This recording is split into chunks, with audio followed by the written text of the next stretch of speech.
Olá pessoal, o vídeo de hoje é sobre o REC R11, Fundo Imobiliário de Papel. Emitiu seu último relatório gerencial e a gente vai dar uma olhada por completo nas suas atualizações, seus indexadores. Inclusive também ele anunciou seu último rendimento foi de R$1 por cota, né? Aproximadamente isso, teve um valorzinho ali lá no final.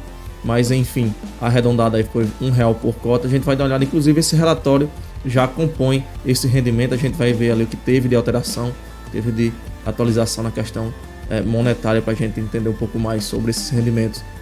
Vamos também dar uma olhada na questão que ele teve que acionar, para quem já acompanha esse ativo, ele teve que acionar recentemente umas garantias a respeito de uma operação que teve problema, né? Inclusive ele recebeu essa garantia e ele aí está em busca de vender esse prédio, como a gente vai ver, para tentar pegar de volta esse valor. A gente vai olhar esse detalhe também, tá? De antemão, peço a vocês que se inscrevam no canal, isso ajuda demais o crescimento, tá? Deixa o like no vídeo, isso é muito importante e ajuda demais.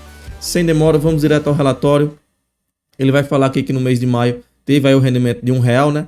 A gente vê que teve um valor quebradozinho aqui no final, mas ficou por volta de R$1 por cota. Inclusive a gente consegue ver no Status Invest o valor atual de cotação nesse exato momento, por volta de R$ 83,37. O fundo ainda está bem descontado, por volta de 13% de desconto em relação ao seu patrimonial de 95,11 e o seu valor atual do mercado de 83,37. Atualmente conta com mais de 183 mil cotistas, ok? Voltando para o relatório, ele vai falar que nos últimos 12 meses teve um rendimento entregue aí financeiramente de R$ 11,56 por cota, tá? E mais à frente a gente entra aqui nas alocações desse mês, ao longo do mês. Ele fala que teve aquisição de novas cotas do CRI SG Aquiraz a uma taxa média de IPCA mais 9,5, ou seja, aí uma taxa de médio a alto rendimento, tá? Assim como também no CRI São Benedito foi adquirido novas cotas a uma taxa de médio risco ali, alto rendimento também, CDI mais 3, ok? Quanto às alienações, teve do CRI São José no total de 5,5 milhões de reais. Inovações, a gente teve a extensão do contrato do CRI Matarazzo Suítes 2 para setembro de 2023, né? Ele não coloca mais detalhes a respeito dessa extensão, no caso aí da duration da operação, se foi isso mesmo, se teve alguma modificação indexador, alguma coisa, não foi muito claro, mas enfim, foi somente isso que ele falou a respeito.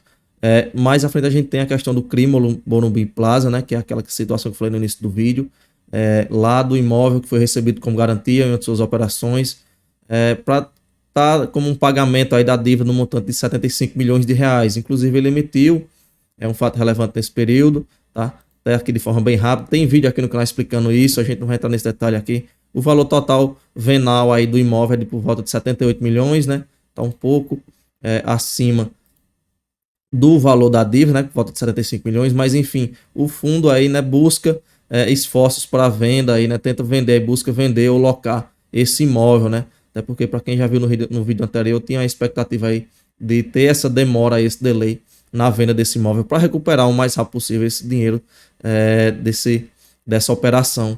Mais à frente a gente entra então no patrimônio líquido aqui por volta de 2,5 bilhões de reais, tá? 95% dos ativos estão ali entre CRIs e fundos imobiliários. A gente vê aqui o detalhamento em questão financeira desses pesos. A gente vê aqui imóveis, até grifado aqui, 78.378.000, que no caso é o imóvel recebido da garantia, como a gente viu agora, ok? Quanto à distribuição dos ativos, 91% vai estar em CRIs, 4% em fundos imobiliários, 3% em imóvel, né, que no caso é esse imóvel que ele recebeu, ok? E 2% em cotas de fundos aí de liquidez diária, né, como caixa do ativo. Aqui a gente já entra a listagem das operações, né, a gente vai ver mais detalhes sobre o ativo mais à frente. Ele coloca primeiro a listagem, a gente vê a carteira bastante pulverizada, maior exposição nessa página aqui é de 4%, porém ela ainda continua um portfólio bem grande, aqui também várias operações. E aqui a gente vê a maior exposição com 7,5%, no caso o Hotel Rosewood, com uma taxa de IPCA mais 7,5%, né? Ou seja, a maior operação tem bem abaixo dos 10%, né? E uma taxa aí, digamos que uma operação high grade, né? Taxa de IPCA mais 7,5%. Temos aqui outra com 4,5% de exposição, que seria a terceira maior exposição, né? Bem abaixo dos 10%, uma taxa de middle risk, a IPCA mais 8%, ok? Aqui a gente tem os fundos que ele compõe, né? Os fundos que compõem seu portfólio, na verdade, né? O SNCI 11, o Valor CRI Infra e o Porto Seguro Série Sênior, que é a maior exposição desses três fundos, com 2,6% de exposição. É um fundo já bem conhecido devido à sua grande pulverização de sua carteira, devido à sua grande distribuição, né? Suas exposições bem baixas, como a gente vê aqui, a maior de 7,5, tá? E, inclusive, isso vem mitigando os riscos aí, como a gente vê em alguns meses aí, ele teve várias operações que apresentaram um problema, né? Inclusive, um ponto crucial foi essa questão da baixa exposição que ele tem nas suas operações. Como a gente vai ver aqui, algumas operações que apresentaram problema, né? Ele tem essas duas aqui que a gente vê nesse relatório, no caso, uma com 1,3% de exposição bem pequena, outra 0,1% de exposição também bem pequena, né? No caso, Aracaju Shopping tinha ali ingressado com pedido de recuperação judicial, mas atualmente está adimplente, né? E o fundo vem acompanhando o processo de recuperação judicial na fim aí da recuperação do crédito e a preservação da garantia, da estrutura de garantia dessa operação. Ele vai falar aqui uns poucos da garantia que essa operação tem, tá? Assim como no caso da Ávida aqui, ele também vai falar as garantias que essa operação tem. Já essa operação aqui teve um vencimento antecipado, né? Se bem que ela é um peso bem menor do que essa, mas ainda bem pequeno, né? 0,1%. Vai falar aqui um pouco sobre o que houve, né? Para haver esse vencimento antecipado, tá? E falar que no dia 27/2/2023 o juiz aceitou o processamento da recuperação judicial da Ávida, né?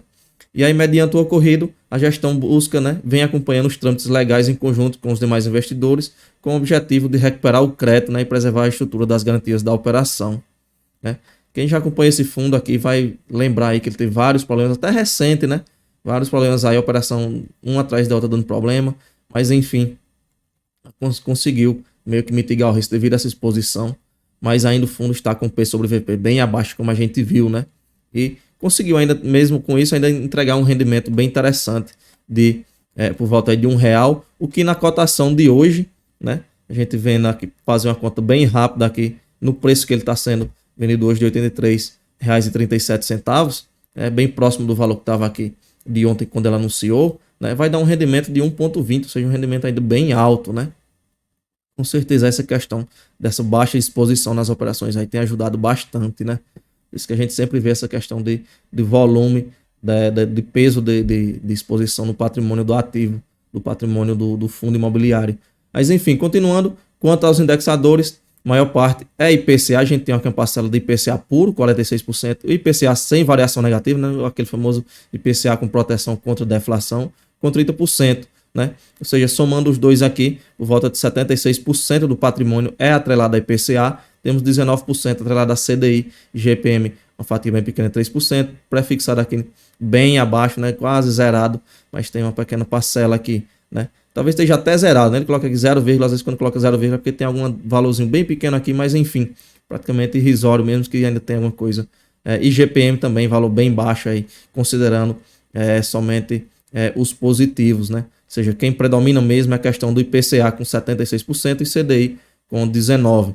E aqui a gente vê as taxas médias IPCA mais 7,94%, CDI mais 4,4%. Quanto ao CDI, considerando o que a gente tem hoje, né, de taxa média, quanto ao CDI aqui a gente poderia dizer que seria um fundo de médio risco, né, um middle risk. Porém o IPCA aqui é por volta ali de um fundo de um high grade a um middle risk ali entre 7% e 8%, entre 7,9% e 8%. É um fundo aí, e a maior parte vai estar no IPCA, como a gente viu, né, 76%. A gente pode classificar ali como um middle risk, ali mais para um high grade do que para um de alto rendimento, né? Entre um high grade e um middle risk. Ok? Quanto aqui à distribuição por segmento do devedor, tá? A maior parte é no segmento corporativo e 36% no pulverizado. Quanto ao segmento dele, a gente tem, ainda falando dos devedores, dos cedentes, temos aqui, a maior parte é do setor de incorporação, seguido de loteamento e hotelaria, ok? Mais à frente a gente tem a distribuição por sectorizadora, né? Mas enfim, aqui ele vai dizer, no caso a maior parte das suas operações era a True Secret, seguido da Habitasec, né? Na verdade, seguido da Ópia, né? Com 28%, e aí em terceiro a Habitasec com 19% e as demais aí. A gente tem aqui a distribuição geográfica das operações, ok? Mas até antes de continuar, um recado bem rápido, pedir para vocês se inscreverem no canal, isso ajuda demais o crescimento. Deixa o like no vídeo, não custa nada e incentiva bastante o trabalho aqui, de trazer sempre atualizações para vocês, ok? Continuando, vamos aqui ver, a maior parte vai estar das operações em São Paulo, né? 54,1%, no estado de São Paulo, e aqui a gente tem a DRE do ativo, até a DRE bem resumida, mas enfim, ele distribui aqui as receitas dos CRIs, ele vai dizer aqui que vai estar incluso já nessa receita dos CRIs os juros, a atualização monetária e eventuais outras receitas. Enfim, a gente não consegue ver o detalhamento para traçar uma expectativa assim mais confortável, né?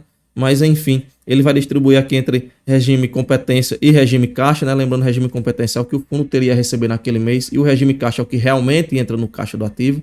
Ele é um fundo que trabalha no regime caixa, como a gente vê aqui, pelo menos esse mês aqui de 26 milhões de reais, ele distribuiu o valor aí do regime caixa, praticamente o valor idêntico, né? Teve até um pequeno aumento aqui. Mas enfim, volta de R$1 por cota. Algo bem interessante que a gente consegue constatar aqui é a diferença entre o regime competência e o regime caixa, né? Por exemplo, se é um fundo que atua no regime competência, ele teria 38 milhões de reais, vamos supor que ele tivesse distribuído isso, mas o que realmente entrou no caixa do ativo foi apenas 26 milhões de reais, né? Bem abaixo aí, 12 milhões de reais abaixo. Por isso que é sempre interessante essa questão dos fundos atuarem aí no regime caixa, né? Que é realmente distribuir o que realmente entrou nos cofres ali do ativo, ok? Quanto às receitas dos CRIs, a gente vê em comparação aqui com todo o mês aqui de junho, né? De junho até fevereiro, foi todos aqui por volta de 25, né? Salvo o caso de junho, né? Vamos, por exemplo, até tirar o mês de junho aqui, mas no caso de julho até fevereiro foi todos por volta aí de 20 milhões, 28 milhões a 25 milhões. Em março deu um pico bem interessante aqui, subiu já para 35. Em abril conseguiu estabilizar esse valor e aí esse rendimento deu uma melhorada, né? Até porque nesse período aqui a gente teve deflação, como a gente acompanha aqui na questão dos rendimentos, teve uma redução bem significativa, né? Principalmente nesse período aqui, quando a deflação deu aquele aperto, né? Mas enfim, o fundo conseguiu se recuperar, vem entregando esse rendimento. Até para a gente traçar, dar nosso famoso chutômetro aqui nos dividendos, fica complicado porque a gente não vê como é que está a questão da atualização monetária, né? Ele não coloca aqui destrinchado o que seria cada um, né? Mas enfim, vamos aí ficar na expectativa aí, quem sabe ele repete R$1 para o próximo mês, que no preço de hoje já é um rendimento bem alto, né? 1,2, considerando aí o valor atual de mercado. Mas enfim, vamos acompanhando para ver, né? Deixa nos comentários quanto você acha que o fundo vai pagar, né? Fundo, aí qual a sua expectativa, qual a sua previsão, né? Seu palpite, né? Digamos assim. Continuando, ele vai falar aqui, comparando o REC-R na questão de rentabilidade com o CDI, com o IMAB, com o iFix, né? O REC-R vai estar bem à frente aqui, como a gente vê, tá? Tem aqui essa questão dos menos 17,2%, que é na variação do valor da cota, né? A gente vê aí que muitos fundos deram uma queda no seu valor de cota. Aqui a gente tem a rentabilidade mensal do fundo, a média aí de 0,96%, ok? Ele vem de média. E para abril ele teve aí um resultado de 1,01.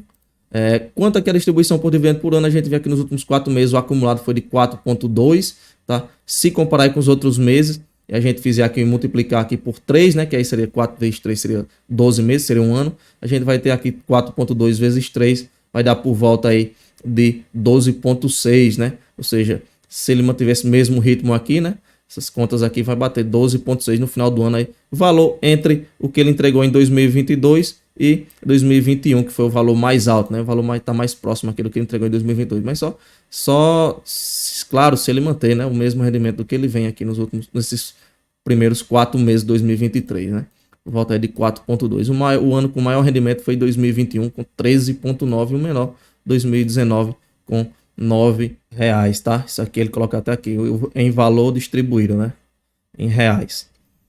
Continuando aqui, a gente vê a questão da liquidez. O fundo tem uma liquidez muito boa, 4,7 milhões negociados por dia. A gente tem um valor base ali como R$1 milhão, né? Ou seja, ele está bem acima, quase 5 vezes esse valor. E a tabela de sensibilidade, a gente considerando o valor atual de hoje, como a gente viu, ele está por volta de R$ 83,37. Então, ele vai se situar aqui entre esses dois intervalos, né? Entre R$ 83,00 e R$ 84. Daí, considerando o valor de 84, né, considerando para cima, a gente vai ter o valor de PCA mais 9,79, segundo a tabela de sensibilidade, né? Isso aqui é a rentabilidade no portfólio em PCA, que seria aí os 76% do patrimônio, como a gente viu, ok? Pegar R$ 83,00, quem tiver pegando 83 vai ter uma rentabilidade um pouco maior, já que é IPCA mais 9,97, né? Você está pegando um ativo mais barato, ok? Aqui a gente então finaliza o relatório, né? Ele encerra o relatório, o fundo vai na 12ª emissão, já passou pela 12ª emissão em maio de 2022. Enfim, é um fundo, como a gente viu ali, um middle risk, né? Tá bem posicionado ali entre um middle risk, mais entre um middle risk e um high grade do que um middle risk para um alto rendimento, né? E tem apesar disso, né, não ter uma taxa tão agressiva como a gente viu lá, ele vem com rendimento bem interessante, né, 1,2 considerando essa cotação atual, né? E aí cabe a cada um medir seu peso ali, se para ele vale a pena ou não, enfim. Inclusive até o fundo teve uma queda, assim como muitos outros fundos de papéis, teve uma queda acentuada aí nos últimos 12 meses, né? P sobre VP ainda está bem descontado. O número de cotistas acima dos 183 mil, como já vimos, e esse aqui é o histórico dos últimos rendimentos entregues, ok? Tem essa questão também do que a gente viu lá no relatório a respeito daquela garantia, né? Que ele falou lá no começo do relatório, que ele está aí buscando fazer venda ou locação desse imóvel para recuperar o dinheiro dessa operação, no caso, os 35 milhões de reais, como a gente passou bem rápido aqui na questão do relatório anterior, onde ele falava sobre o valor de 78 milhões, que é o valor desse imóvel, é o valor venal, tá? Enfim, esse aqui foi o último relatório emitido, tá? Relatório já considerando esse rendimento que acabou de sair ontem, relatório bem atualizado, bem em cima já da data de rendimento, né? Inclusive a gente já viu lá na DRE que está incluso esse rendimento de R$1. E isso era o que a gente tinha para ver hoje. Deixa nos comentários aí se você tem um ativo, né? Se pretende ter ou se em algum momento já teve. O que é que você acha do ativo? O que é que você acha dessa pulverização na carteira dele? E deixa nos comentários aí a sua opinião. Isso ajuda demais. Participa também do grupo Telegram. O link vai estar na descrição do vídeo, beleza? Isso era o que a gente tinha para ver hoje. A gente se vê no próximo vídeo e valeu!